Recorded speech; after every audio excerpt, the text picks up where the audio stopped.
এই টাঙ্গাইল অঞ্চল একটি অত্যন্ত ঐতিহ্যবাহী অঞ্চল।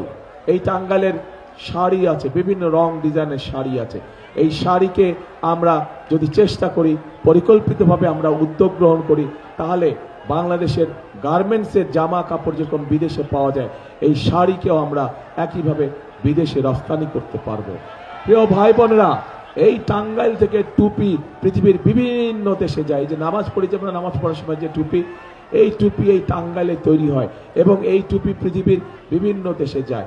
আমরা যদি উদ্যোগ গ্রহণ করি, এই টুপিতে যারা কাজ করে আরো বহু সংখ্যক মানুষ এখানে কর্মসংস্থানের ব্যবস্থা করতে পারবো। অর্থাৎ টাঙ্গাইলকে আমরা পরিকল্পিতভাবে, একটু আগে টুকু যেই কথা বললো, টাঙ্গাইলকে পরিকল্পিতভাবে আমরা পর্যায়ক্রমিকভাবে শিল্পের শহরে পরিণত করতে পারবো।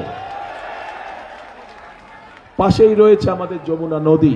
কাজে আমরা সেই যমুনা নদী যদি বাঁধ নির্মাণ করতে পারি এবং সেখানকার মাধ্যমে যদি আমরা এই মাল আনা নেওয়া করতে পারি একইভাবে, তাহলে স্বাভাবিকভাবে কম খরচে এখানে যারা মিল কারখানা স্থাপন করবে তারা তাদের জিনিসপত্র সেই নদীপথে আনা নেওয়া করতে সক্ষম হবে। প্রিয়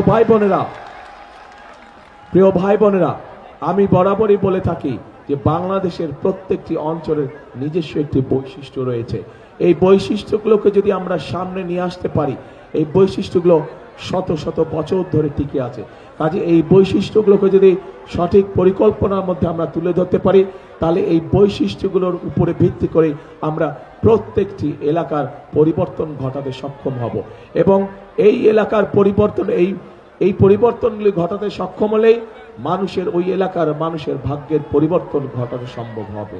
প্রিয় ভাই বোনেরা, এই এলাকার আনারস, প্রচুর আনারস হয় এই এলাকায়, আপনাদের এলাকায়। এই আনারসকে কিভাবে আমরা বিভিন্ন জুস থেকে শুরু করে বিভিন্ন বিষয়ে রূপান্তর করে আমরা কিভাবে বিদেশে রপ্তানি করতে পারি, সেই বিষয়ে আমাদের পরিকল্পনা আছে। প্রিয় ভাই বোনেরা, নতুন করে এই অঞ্চলে একটি ফসল উৎপাদিত হওয়া শুরু করেছে, অর্থাৎ সম্ভাবনা দেখা দিয়েছে। কি সেটি পাট শিল্প। পাট শিল্পের এখানে নতুন করে সম্ভাবনা দেখা দিয়েছে। এই পাট শিল্পকে ঘিরেও আমরা এখানে অনেক ধরনের মিল কলকারখানা তৈরি করতে পারবো, যেগুলোর মাধ্যমে আমরা বহু মানুষের কর্মসংস্থানের ব্যবস্থা করতে পারবো। দরকার শুধু আমাদের পরিকল্পনা, দরকার শুধু সঠিক মানুষকে সঠিক জায়গায় নিয়োগ প্রদান করা।